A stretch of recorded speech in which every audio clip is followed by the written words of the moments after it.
welcome to ERi-TV English News Broadcast. It's now exactly 10:30 p.m. Asmara time, and we are ready for domestic and international report for October 27th, 2025. To begin with, I present you the major headlines.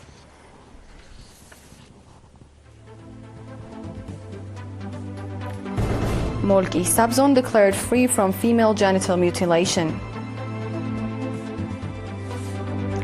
Public awareness on safe use of medicines.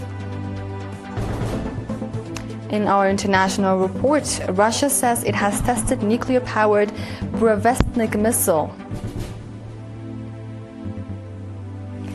And France says it is ready to send troops to Ukraine next year.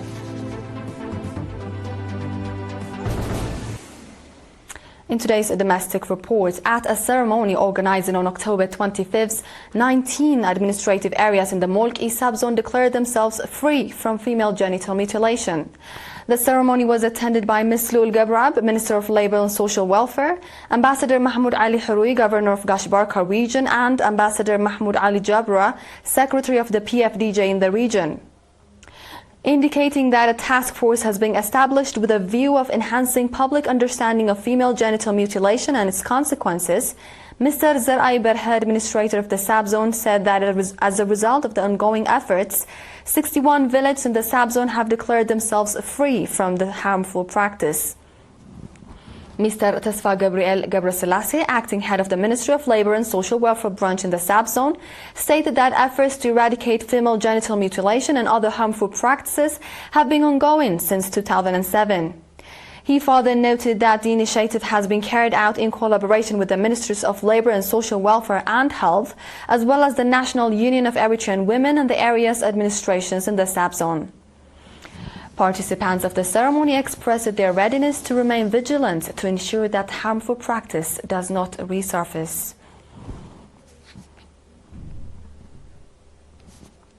In another report, the Eritrean Pharmaceutical Association has announced that it will conduct promotional activities from 27th October to the 2nd of November under the theme, "When you ponder about health, remember the pharmaceutical experts." According to pharmacist Emmanuel Aron, vice president of the association, the promotional activities aimed at ensuring the safe use of medicines will be conducted through national media outlets, social media platforms, and seminars. Mr. Emmanuel further noted that the activities organized in connection with the National Medicine Safety Week will address topics such as the safe use of medicines during pregnancy and childbirth, the effects of medicines on patients with chronic diseases, the role of youth in the safe use of medicines, and the control of side effects of HIV/AIDS medicines. Similarly, he added that the objective of the National Medicine Safety Week is to provide professional guidance, enhance public understanding of proper medicine use, discourage the use of unprescribed medicines and self-medication, promote correct storage and disposal of unused and expired medicines, and discourage the use of medicines for cosmetic purposes. He also called on the public to actively participate in the efforts. The Eritrean Pharmaceutical Association, established in 1992, currently has about 400 members. Its objectives include developing guidelines related to the pharmaceutical profession, improving healthcare services at the national level, enhancing public awareness on the safe use of medicines, and building professional relationships with national and international associations to exchange experiences.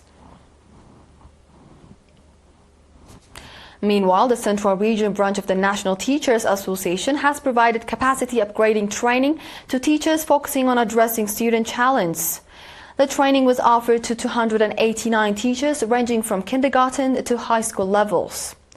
Mr. Daniel Mengstab, head of the association's regional branch, said that the training, which involved teachers from 7 sub-zones, aimed to strengthen their teaching methodologies, particularly in identifying and responding to students' needs and expectations. In related news, a 4-month training on artifact production has been provided to 93 women in the Ansaba sub-zone.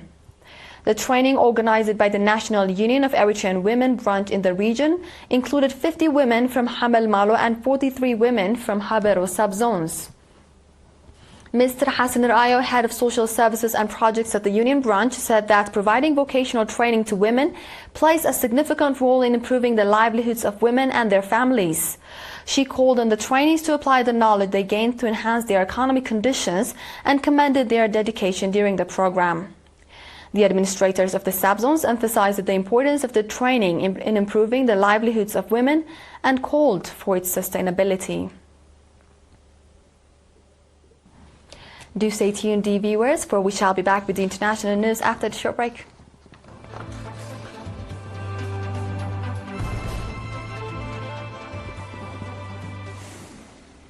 Welcome back to the international news. To begin with, Russia. Russia has tested a multi-hour flight of a nuclear-powered Burevestnik cruise missile that covered a distance of 14,000 kilometers. The low-flying experimental weapon, first announced in 2018, has been hailed as having a potentially unlimited range and the ability to evade missile defenses. Chief of General Staff Valery Gerasimov said the missile was in the air for 15 hours during the test on October 21st. He said the missile's vertical and horizontal maneuvering were tested and were found to be up to specification. Therefore, it demonstrated high capabilities to bypass missile and air defense systems, according to Russia's TASS news agency. The missile's utility has been the subject of intense debate in military and defense circles since it was first announced in 2018. Western experts have previously cast doubt over missile strategic value and Russian claims of having successfully tested it. A 2021 report by the U.S. Air Force's National Air and Space Intelligence Center concluded a nuclear-powered cruise missile would give Russia a unique weapon with intercontinental range capability. France is ready to send troops as early as next year as part of security guarantees proposed by Ukraine's Western backers if a ceasefire is reached in the conflict with Russia. Army Chief of Staff Pierre Schill has said. Speaking before the National Assembly's Defense Committee on Thursday, Schill said next year will be marked by alliances, referring to the large-scale French-led Orion 26 exercise, which he said would test coordination among NATO forces. The announcement came a day after Chief of the Armed Forces Fabien Mandin said the French military must be ready for potential confrontation with Russia within the next few years. He claimed that Russia may be tempted to expand the conflict to the European continent, a claim Moscow has dismissed. Last month, the Wall Street Journal reported that EU army chiefs were drafting a plan for security guarantees for Kiev. It envisions sending around 10,000 troops to Ukraine, one group to train and assist Ukrainian units, and another to serve as a reassurance force after a peace deal. Russia has expressed strong opposition to NATO troops being deployed to Ukraine, arguing rather that Kiev's ambitions to join the bloc were among the key reasons for the conflict. Earlier this month, Foreign Ministry spokeswoman Maria Zakharova said Western Europe is doing everything to escalate the conflict, accusing non-professionals in EU governments of failing to grasp the consequences of their actions. Foreign Minister Sergei Lavrov has said Russia is not opposed to security guarantees for Kiev, provided they also take into account Russia's interests. And now a look at China and the US. The two countries' delegations reached a basic consensus on arrangements to address respective trade concerns after 2 days of talks in Kuala Lumpur, the capital of Malaysia. The essence of China-US economic and trade relations is mutual benefit and win-win results, and the two countries gain from cooperation and lose from confrontation, Chinese Vice Premier He Lifeng said after meeting in Kuala Lumpur with U.S. Treasury Secretary Scott Bessent and U.S. Trade Representative Jameson Greer.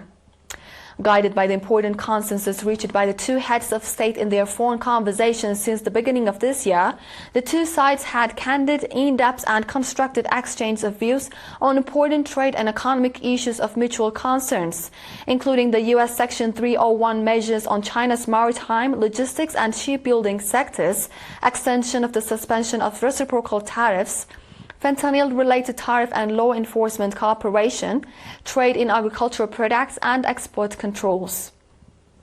Both sides agreed that under the strategic guidance of the two heads of state, they will make full use of the China-US Economic and Trade Consultation Mechanism, maintain close communication on respective concerns in the economic and trade fields, and promote the healthy, stable and sustainable development of economic and trade relations to benefit the two peoples and contribute to global prosperity. In today's final report, India on Sunday night resumed direct flights to the Chinese mainland after a 5-year gap, Indian officials have stated. The resumption was kick-started from the Netaj Subhash Chandra Bose International Airport in Kolkata, the capital city of India's eastern state of West Bengal, with a flight to Guangzhou, South China. The direct flights will once again allow seamless movement of people, goods and ideas, while also strengthening bilateral ties between the two of the world's most populous countries and fast-growing economies. Peter Alberts, Chief Executive Officer of Indigo, said in a press release earlier this month. The direct flights between India and the Chinese mainland were operational between the two countries until early 2020, before being suspended due to the COVID-19 pandemic.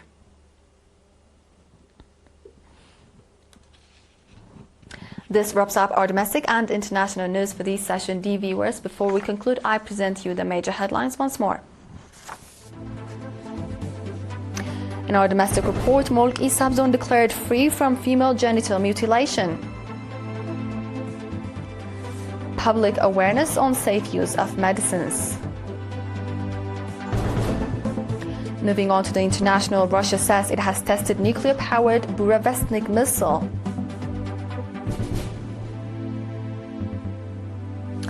And France says it is ready to send troops to Ukraine as early as next year. This was the World on Monday with ERi-TV English News Broadcast. Dear viewers, we thank you for joining and have a good night.